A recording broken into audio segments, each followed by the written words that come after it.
it's time for Dr. John. We've got Dr. John on the line from Creation Ministries International. How are you, Dr. John? I'm very well, Mick. Yourself? Oh, good, very good, and great to have you here again this morning. Of course, Dr. John answers our questions. Any questions you might have, just send them through to our text line, SMS 0401 949 949. Now, of course, that is a text line. You can't leave messages on the line by speaking. You have to actually text them through to us. And we also look at news that's happened over the last week and carry on, I guess, with themes. And recently, Dr. John, we've been talking about the age of the earth, and you've mentioned a few different ways that we look at, sort of putting dates on things, and I guess we can carry on with a little bit of that this morning. Yes, well, that's right. As our regular listeners would know, for the last couple of weeks we've been talking about Uluru and the Olgas and all those places in Central Australia, and explaining how they're made of sedimentary rock, and of course Ayers rock is upended on its end, so it's not really horizontal. But we got a question last week about why Ayers rock couldn't be millions of years old, and I thought it was worthwhile pursuing that theme about ages. Yep. Because really there is only one way that you can estimate the true age of anything, and that's by looking at what the Bible says.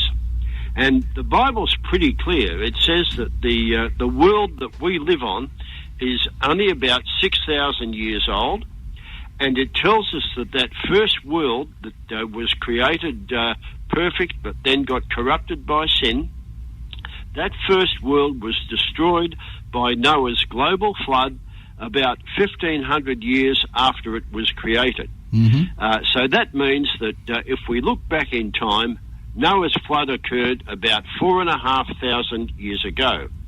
So that means because that completely reshaped the world, and the world that we are standing on now is the world that was reshaped by Noah's flood, that means anything we come across can't be anything more than 4,500 years ago. That is going to be the absolute maximum date of anything, including the beginnings of all the ancient civilizations that have occurred on Earth.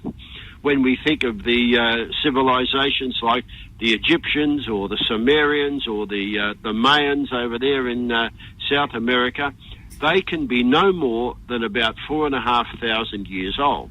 Mm-hmm. Now, sometimes because the datings for those, even in the secular world, are a bit confusing, people sometimes say they're about 5,000 years old, but really the only way of getting it accurately is to look at what the Bible says. But we are in the same ballpark. And the same goes for the beginnings of language and all of that sort, not the beginnings of language, the beginnings of writings. We look at the cuneiform scripts and the scripts of the Egyptians and so on, and it's generally agreed that writing only started about 4,000 to 5,000 years ago. So after Noah's flood, that's when the world really began, the world that we know it now. Mm-hmm. Now, of course, we also believe that Noah's flood was responsible for all of the fossils that we find in the earth. As we know, the 75% of the Earth's surface is covered by sedimentary rock. That sedimentary rock contains fossils. Fossils are the remains of dead things. Where did they come from? They came from Noah's flood, because Noah's flood destroyed everything on the face of the earth that was that's on the land anyway, that wasn't included in the ark and preserved with Noah. So that means that all the fossils are that amount of age too, the fossils of dinosaurs and the fossils of other animals that were buried in Noah's flood. And the other major fossil that is there on Earth is coal. And I think we need to talk about coal for just a minute as well. Sounds good. It's one of those things that we don't want to burn too much of because it's so dirty. We'll talk about coal shortly. It is 14 minutes past 8 and we're with Dr. John talking about the age of the earth. You're on 94.9. Good morning. Morning. We're with Dr. John from Creation Ministries International, and he's been speaking to us this morning. We're talking a little bit about the age of the earth, carrying on that subject from last week. And you're about to tell us a bit about coal, Dr. John, and I'm hoping that sometime this morning we can also speak about something that was in the news quite a bit this week, and that was Halley's Comet, or at least part of Halley's Comet, the ETA Aquarids meteor shower that we've passed through. And I was wondering why it's still there. You know, they say there's all this ice around this comet that's meant to have been going close to the sun for millions of years. So these guys say that believe it's millions of years old. Why is there still water there if every time it goes past it loses all that water? And it's not that big.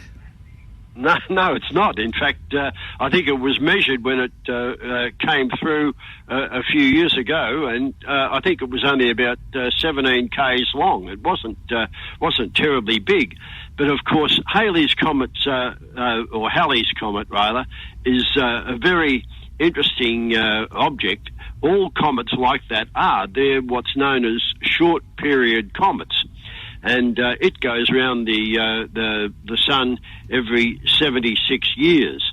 So that, and just like all the other short period comets, as they fly past the sun, they get a fair bit of their mass burned off them, and that's what we're been flying through over the last week or two. Yeah, and it's pretty well accepted that those short period comets have got a lifespan of less than about 10,000 years. So Halley's Comet is in the process of burning out. They all are, all of those short period comets. And yet they're still there.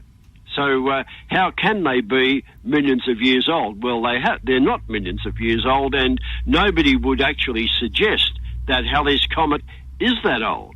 So it's believed that the comets have been fired into our solar system from either places right out in the outskirts of them, like a hypothetical place called the Oort cloud, or other parts of the Kuiper belt, the trans-Neptunian objects. But really, everybody knows that they have a finite lifespan, that they must be less than 10,000 years old, and not the millions of years. So comets actually are a standing testimony to the age of the Earth only being a matter of thousands of years old. It's very, very interesting, really. Yes, absolutely. That's something that has been a bit topical over the last couple of weeks, because we've been flying, or the Earth has been passing through the debris of it left over. But as you mentioned before, we were talking about coal. Yes. And coal really is very, very interesting stuff. Admittedly, we are now looking at restricting our usage of it and how much of it we burn, because a lot of it has been burnt over the last couple of centuries. But there is an amazing amount of it. Even if we continued burning at the current rate, the Earth would probably never run out of coal. There's probably another couple of centuries worth of it around in the Earth. There is a massive amount. And where did it come from? Coal is actually fossilized vegetation, fossilized timber. And the amount of vegetation that must have been on the Earth at one time is absolutely enormous because of the amount of coal that there is. And it's pretty generally accepted that the vegetation and the trees that make up coal were transported into position by water. Because whenever you find a tree trunk in a coalified seam, it doesn't have any roots on it. So they've been uprooted and buried. And of course, there's massive amounts of coal in the Antarctic, and there aren't any trees in the Antarctic these days. So the Earth's climate and what grew on it must have been very, very different many, many years ago. And we believe that was before that first world was destroyed in Noah's flood. As far as the coal's concerned, Dr. John, we see trees now that die out in the bush. They fall over and they tend to just fall apart and end up becoming dirt pretty quickly. How's coal actually made? Doesn't it have to be like a whole lot of dead matter and then a whole lot of weight and pressure put on top of it, in which case it doesn't have time to break down like, trees that we see dying in the woods now? That's right, and coal, of course, is buried at varying depths. I think I remember going down a coal mine down near Wollongong many years ago, and I think we went down in a lift, and I think it was about 1,500 metres down before we actually got to the seam that they were working on. So, yeah, coal has been compressed by all the weight of the overburden that's on top of it. What we find with a lot of it, of course, and it's different in various parts of the world. Down in Victoria, a lot of it is brown coal. It seems to have been less compressed than the coal that we have up here, which is more black coal. But that's how it's been formed. It's been transported there by water. There are sediments on top of it, and then another seam of coal, and then other sediments on top. Just what you would have expected with the sloshing backwards and forwards of the tides in the time of Noah's flood. So it's all, what you see is absolutely consistent with what you would expect. But all of that overburden has compressed it. And it's very probable, too, that most of the oil on Earth has been squeezed out of it. Yeah, wow, we know where it comes from, and it certainly doesn't look like it just slowly died and eroded away like most trees do today. It happened very quickly. You're on 94.9. It's 25 minutes past 8. We are with Dr. John from Creation Ministries International. We'll go into a little break. We'll come back to Dr. John soon, but send your questions through to our text line 0401 949 94949. And the theme we've been speaking about in the last few weeks is ages. How old's the Earth? How old's things in the Earth? And, of course, we've been talking about coal, that sort of thing, and how to date it. And, Dr. John, I have a question for you, something that I've seen on news.com.au. There's a couple of Australian skeletal remains, and they're basically Mungo Man and Mungo Woman. Mungo Woman from 1969 and Mungo Man from 1974.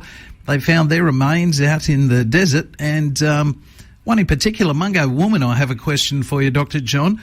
Apparently, they say it's like, these both of them are, oldest, or they're hugely old, thousands and thousands, tens of thousands of years old, 40-something.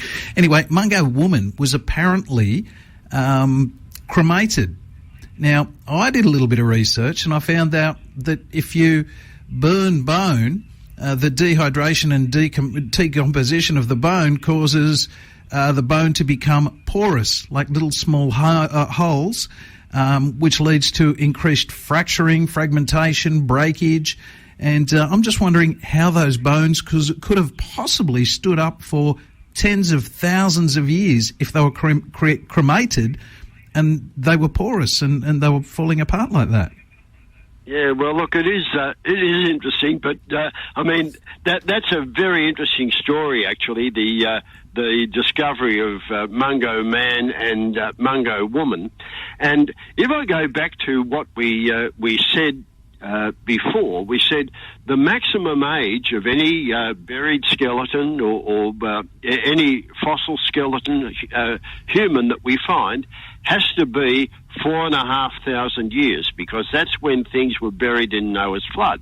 Yep. But then we've got to remember that the dispersion from Babel didn't happen until a couple of centuries after that, and then people had to disperse throughout the earth. Yes. And then we find that cultures started doing things like burying their dead. And this is what we're finding with Mungo Man and Mungo Woman. Mm-hmm. So they've got to be a lot younger, actually, than 4,500 years, maybe only about 4,000 or even a little bit less than that. And as you rightly say, cremation, and it looks like Mungo Woman, which was the first one discovered, was cremated. That does all sorts of things to the bones. Now, when they actually tried to date that skeleton, they originally started with carbon dating. Now, we've talked about some of the problems with carbon dating before, that as you go back in the past, it becomes less and less accurate, and there are a number of reasons why that is the case. But the bone from that skeleton was dated at 19,000 years. The collagen was dated at about 24,500 years. That's a fair sizable difference, 5,500 years for different parts of the same skeleton. Yep. And the charcoal from the burning apparently dated at about 26,000 years, again by carbon dating. So you've got a huge spread of the same thing. Now, that really is pretty remarkable. But then that was the sort of age that they ascribed to it at the time, about, say, 26,000 years.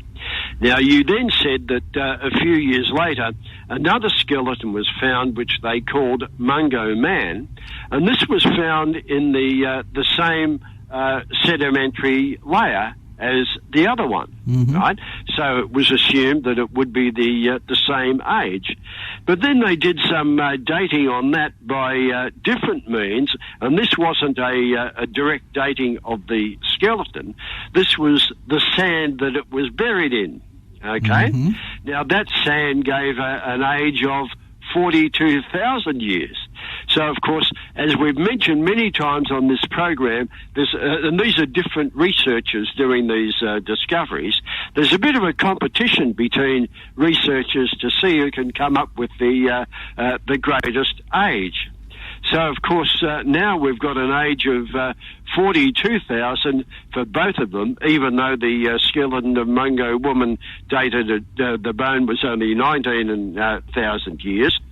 But then 25 years later, some different dating techniques were applied to the sediment around these things.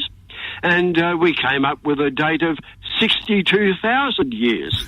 So, of course, now we're going back further and further in time, and then you get a dispute between the researchers as to which is the correct date. And the truth of the matter is, these dates are so malleable and plastic that you can get any date you really want. You know, if you do the right sort of testing on the right sort of samples.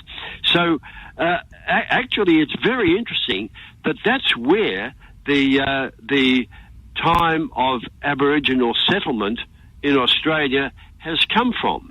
They generally settled at about 50,000 years for the Mungo Man and Mungo Woman skeletons. Now, we're saying, of course, they've got to be less than about 4,000, but that's where the 50,000 years came from. It did not come from Aboriginal tradition, because the Aboriginal people didn't keep a calendar. They knew that they had been here a long time, and without question they were the first inhabitants of the land. There's absolutely no doubt about that. But how long ago was it? And that date of 50,000 years hasn't come from the Aboriginal people. It has come from the white man's very dubious dating techniques, and particularly over these skeletons out in Lake Mungo. So isn't it interesting that they've had to go to the white man and his dating techniques to get that idea of the 50,000 years? It didn't come from Aboriginal tradition. Yes, absolutely. Yes, and I still remember when you were telling us about that show on SBS where they had three different people. One was Aboriginal, one was, I think there was two Anglo-Saxon-looking white people, one actually sort of, they did their DNA. It was called DNA Nation, that's right. And they all ended up coming from the actual same place, back in the Middle East somewhere, around the same time when they followed their DNA back. That was really interesting. However, Yes, they were definitely the first people in Australia. Just the dating techniques that we use are a little skew-if, and they're based on some, they're based on a lot of guesswork. Yes. Yeah, well, look, we've talked a lot about the dubious things about carbon dating, and we've got to remember that it all depends on the carbon cycle, how much carbon there is around, what the atmospheric carbon dioxide is, how much of it is radioactive carbon. And when you think that radiocarbon is produced mainly by cosmic rays impacting on nitrogen atoms in the upper atmosphere, if we have a much stronger magnetic field around the Earth, then much less of it is formed. And we know that the magnetic field was much stronger in the past because ever since we've been able to measure it over the last couple of centuries, it's getting less and less. So you can't go back into the past and measure what the radioactive carbon ratio to normal carbon was. You can only measure it today, and you have to assume that the measurement you make today is the same that it was in the past, and we know that it couldn't possibly have been. So really, that's why carbon dating, the further you go back in time, is very, very dubious with its accuracy. Yeah, absolutely. You are with Dr. John from Creation Ministries International on 94.9 this morning. It is 12 minutes to 9. We'll be back with Dr. John shortly. On the line at the moment, not in the studio, on the phone. But Dr. John is from Creation Ministries International. He talks to us about recent news stories, carrying on themes from those stories, and answering your questions that get sent through to our text line, or you text them through or SMS them through to 0401 949 949. So please, anything for next week, send us a text, 0401 949 949. Now, Dr. John, we've been talking about dating of bones, and in particular, a few bones that were found in Australia, Aboriginal bones, and how, the dates are a little bit skew-if, and how there's so many people who, have got different opinions of how old those bones are. One thing I find interesting, Dr. John, is biblical history is fairly obvious. I mean, you read the Bible and it's, we can see dates in the Bible. There's so much of the Bible where it talks about, father to son, father to son. You can see generations. They talk about ages, and it's easy to see dates in the Bible when things happened. So we know pretty much how long ago the flood was meant to have happened because of the Bible. But then you go to things like the Aboriginal stories. And, if the evolutionists are right, the Aboriginals also have a story of a flood. Well, how could that fit together, considering they also have a very similar story to the one that we saw? Many of the stories they've got that sound like they come straight out of Genesis. Yet the dates don't quite marry up. Well, the dates that the white man's technique have put on it don't marry up. But when you talk about Indigenous people right throughout the world, including the Aboriginal people, they all have stories that are very, very similar to what the Bible has said, and this is before they ever had any contact with missionaries. So you have to see that what the Bible says really does hold up when you examine the histories of Indigenous peoples throughout the world. And the Bible tells us that we were all part of the same family. We are all descended from the 8 survivors of Noah's flood, and we didn't disperse throughout the world until a couple of centuries after that at the Tower of Babel, when everybody had the same language. So we're all very closely related. Mm-hmm. And because we have the same ancestors, then we do have the same traditions going back into the past, because we all come from exactly the same stock. Now, the secular world can't really explain that. I mean, why would the Aboriginal people have flood legends?